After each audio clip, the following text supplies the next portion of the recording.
No. What is commonly called mesmerism could not do this, but there may be a power akin to mesmerism and superior to it, the power that in the old days was called magic. That such a power may extend to all inanimate objects of matter, I do not say, but if so, it would not be against nature.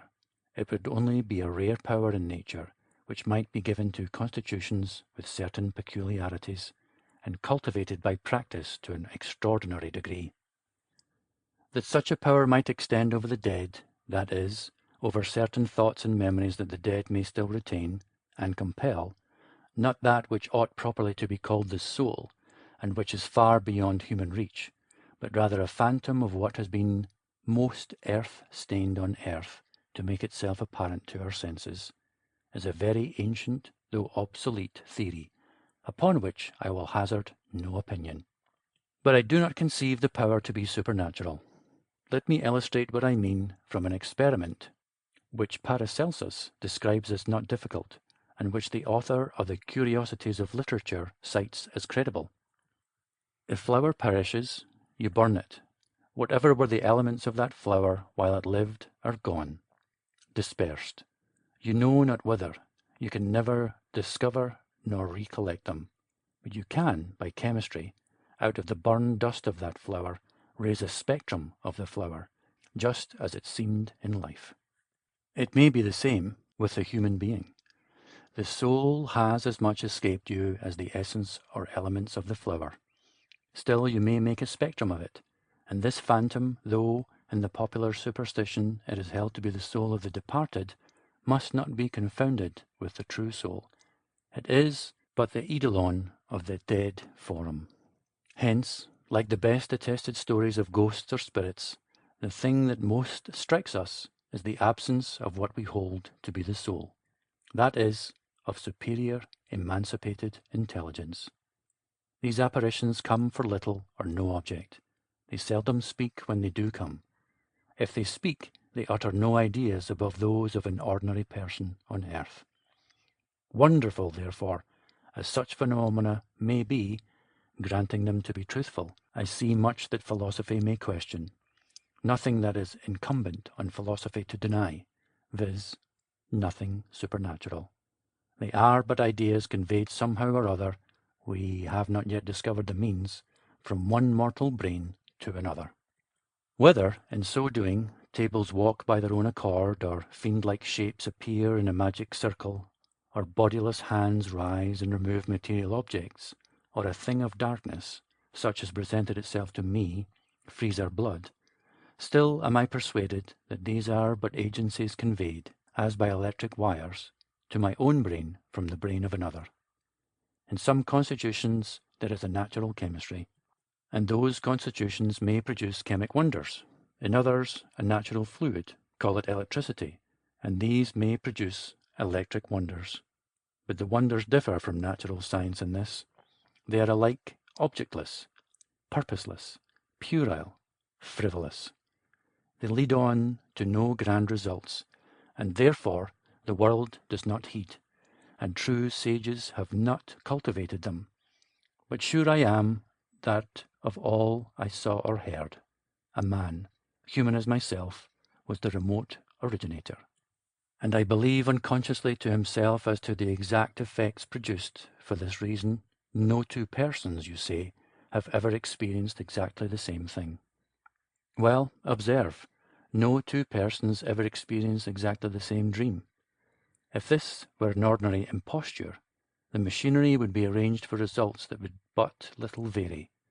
If it were a supernatural agency permitted by the Almighty, it would surely be for some definite end. These phenomena belong to neither class.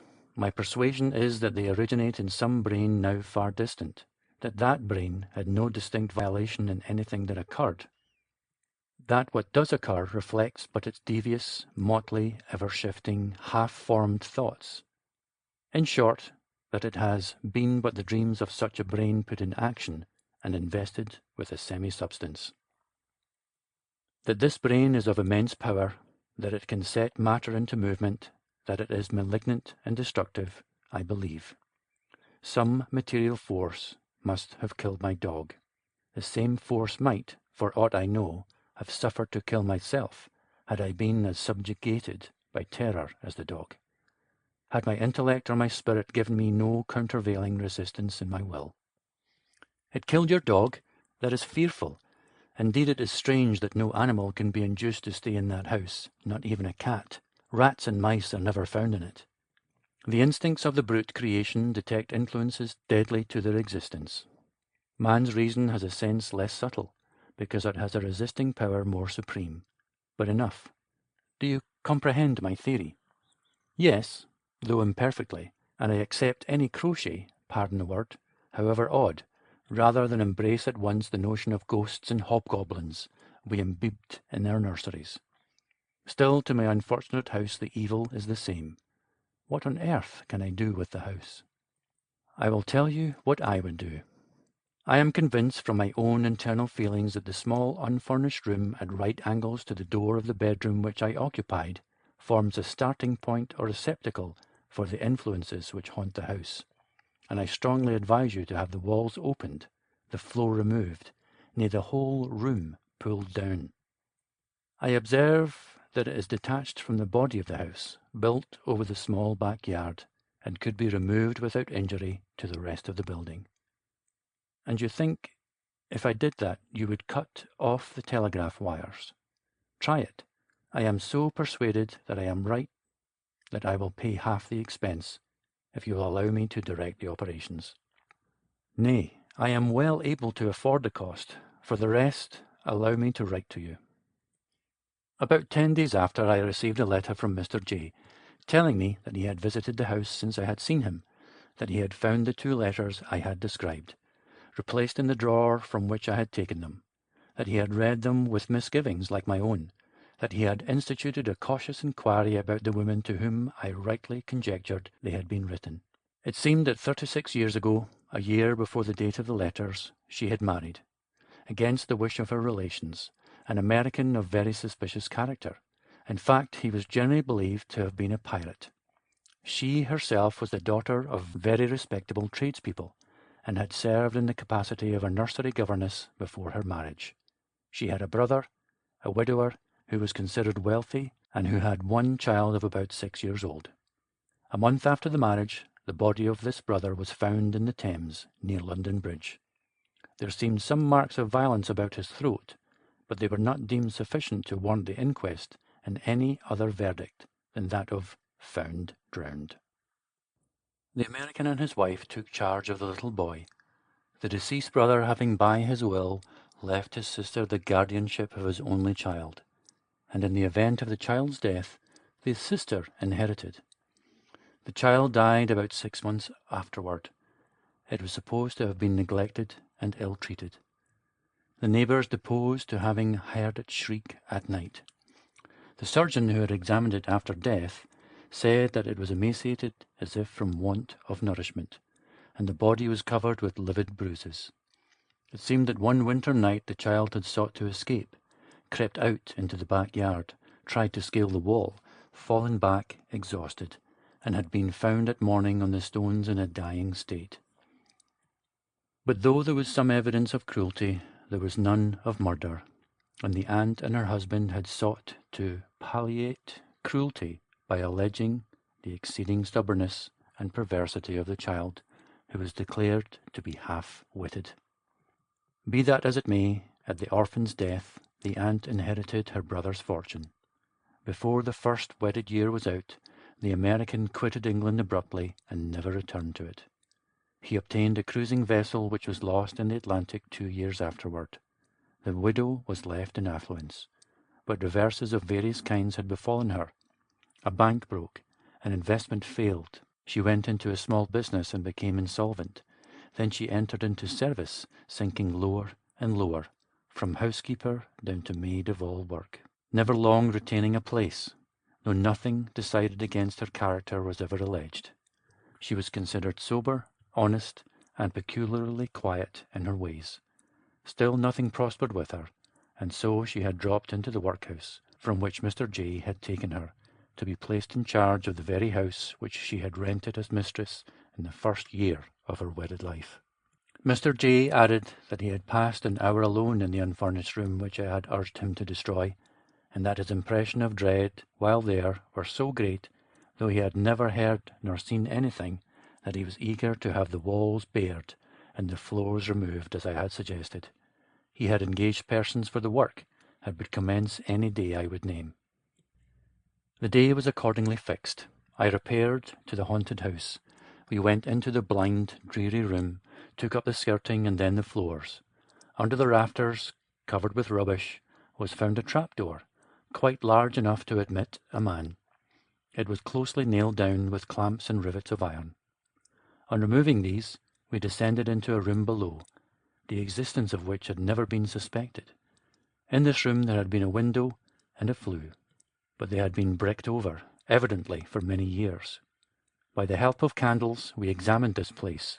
It still retained some mouldering furniture, 3 chairs, an oak settle, a table, all of the fashion of about 80 years ago.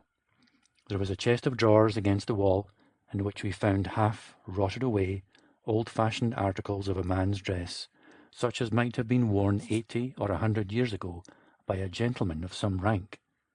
Costly steel buttons and buckles, like those yet worn in court dresses, a handsome court sword, in a waistcoat which had once been rich with gold lace, but which was now blackened and foul with damp. We found 5 guineas, a few silver coins, and an ivory ticket, probably for some place of entertainment long since passed away.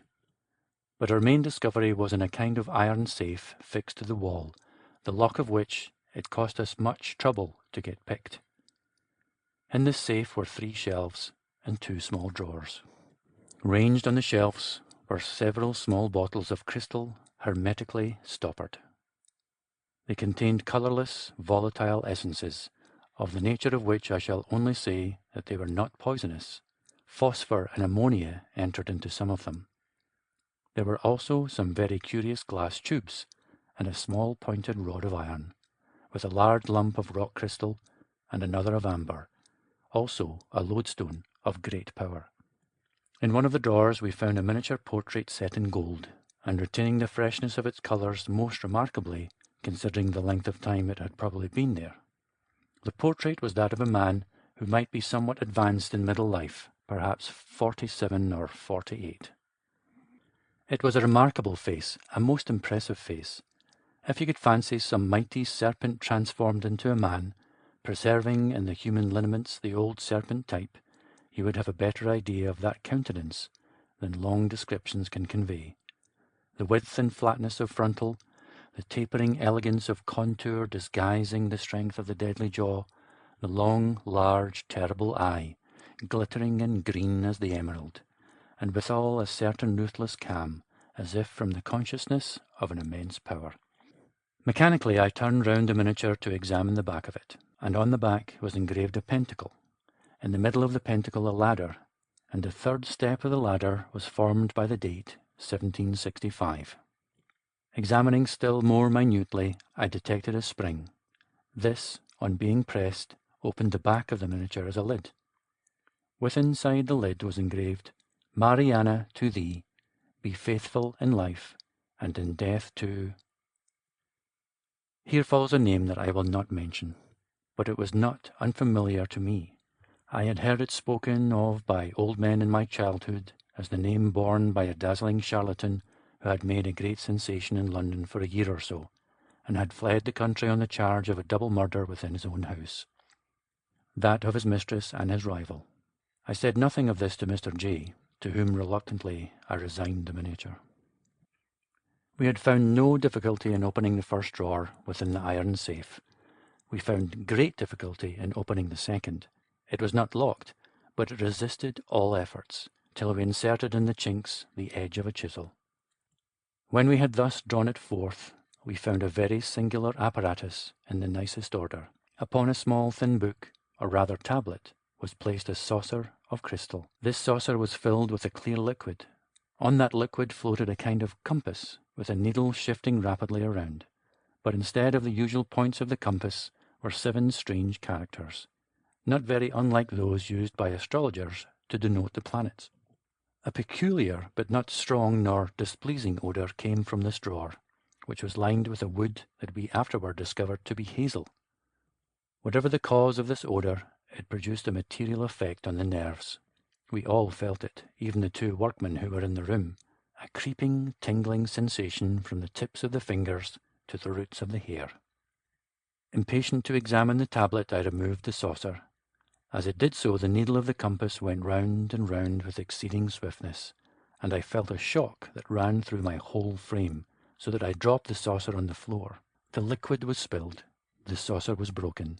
The compass rolled to the end of the room, and at that instant the walls shook to and fro, as if a giant had swayed and rocked them. The two workmen were so frightened that they ran up the ladder by which we had descended from the trapdoor, but seeing that nothing more happened, they were easily induced to return. Meanwhile, I had opened the tablet. It was bound in plain red leather with a silver clasp.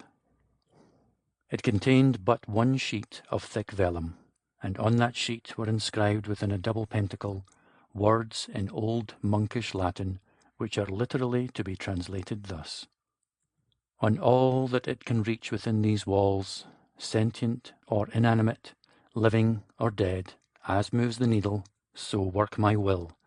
Accursed be the house, and restless be the dwellers therein." We found no more. Mr. J. burned the tablet and its anathema.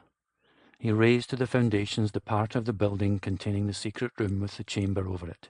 He had then the courage to inhabit the house himself for a month, and a quieter, better conditioned house could not be found in all London. Subsequently, he let it to advantage, and his tenant has made no complaints. End of The House and the Brain by Lord Edward Bulwer-Lytton. Recording by Grant Love.